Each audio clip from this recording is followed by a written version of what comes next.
Hi, everyone. I'm Matt Bellezza. I am currently employed as the principal at Schuylkill Haven Middle School.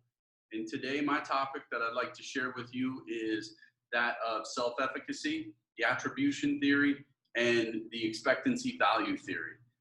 The essential question that I have for us today is, how do these relate to student behavior? And what can we do as educators to increase success while at the same time decreasing behaviors? What we're going to do is we're going to take a look, break down each of these components individually. I do have some videos that I'd like to share with you as well. I believe that they're very good resources for us to use to learn a little bit more about each component here and possibly utilize within our classroom.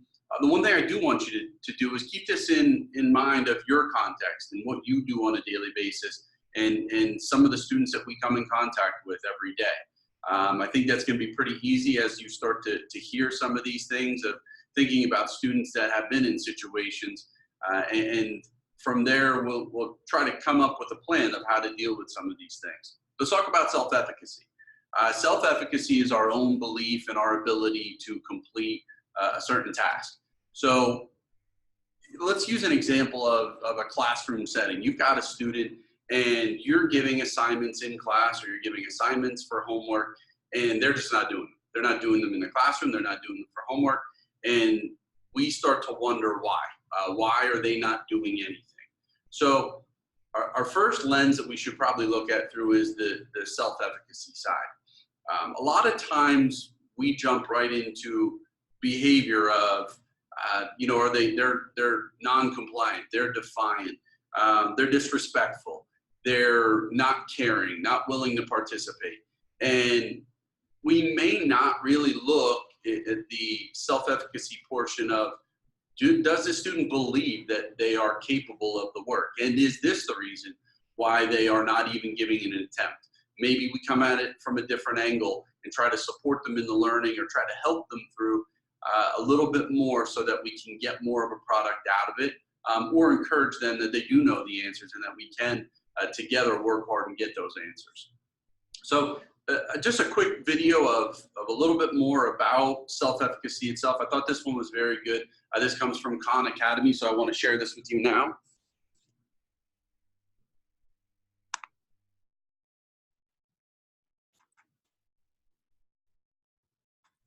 And self-efficacy is the belief in one's capabilities to organize and execute the courses of action required in certain situations.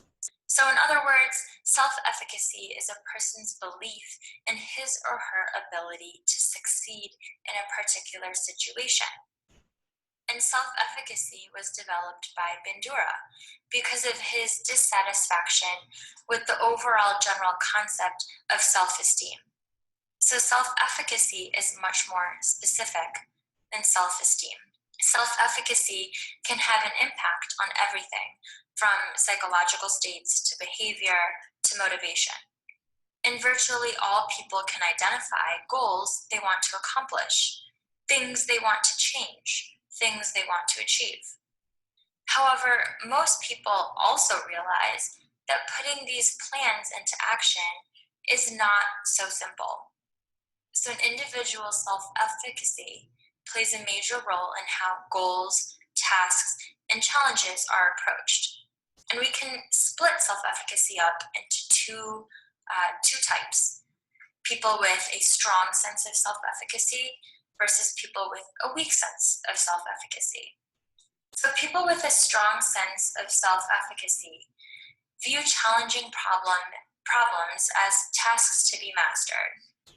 So I'm going to write out the acronym RISE, R-I-S-E. So people with this strong sense of self-efficacy also develop deeper interests in the activities in which they participate. They form a stronger sense of commitment to their interests and activities, and they also recover quickly from setbacks and disappointments. So there you have it. They can recover quickly, they have strong interests, they have a strong sense of commitment, and they enjoy problems or challenging tasks. And And then we have people with weak senses of self-efficacy, and we'll use the acronym FALL. So people with a weak sense of self-efficacy avoid challenging tasks. They believe that difficult tasks and situations are beyond their capabilities. They focus on personal failings and negative outcomes, and they quickly lose confidence in personal abilities. So you have fail, avoid, lose, and lack. Now, there are four major sources of self-efficacy. So we look at these sources to determine whether the person will have a strong or weak sense of self-efficacy. And the first is mastery of experiences. So that means performing a task successfully will strengthen our sense of self-efficacy. Then there's social modeling. So seeing people similar to ourselves successfully complete a task raises our beliefs that we too have the capabilities to master comparable activities and also succeed. The third source is social persuasion. So think about a time when someone said something positive and encouraging that helped you achieve a goal. Getting this verbal encouragement from others helps people overcome self-doubt and focus on giving the best effort at the task at hand. And the last source is psychological responses. Consider a person who becomes extremely nervous before speaking in public. They may develop a weak sense of self-efficacy in this situation, but by learning how to minimize stress and elevate mood when facing difficult or challenging tasks, we can improve their sense of self-efficacy.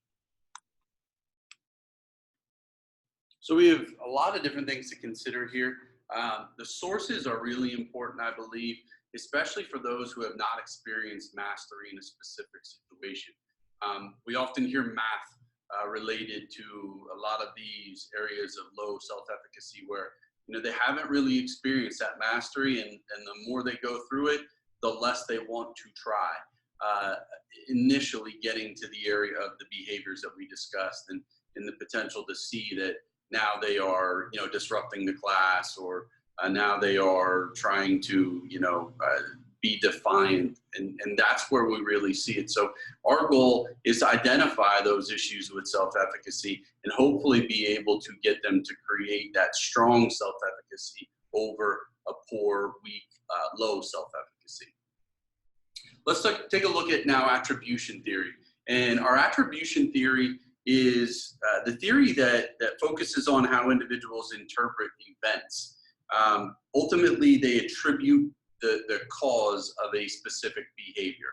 So when something happens, it's because of something else. Let's take an example of school. So you've got a student who begins misbehaving when typically they have been well behaved. Generally, as an adult and as a teacher and educator, we start to look for the reason as to why. What happened at home? What happened this morning? What happened with a friendship or any other situation that may have caused the scenario to occur? If generally their behavior is fine, then we're looking for the reason as to why it occurred. We're attributing it to something else. Similarly to self-efficacy, we can look at this through the lens of classwork and tests. So you have high achievers that will approach tasks rather than avoid them. And they correlate the task with ability and their effort and how hard they work. And they are confident in these areas. So they're more likely to attack the challenge, or more likely to take it on because they believe they have the ability and they believe that they'll work hard enough to complete that.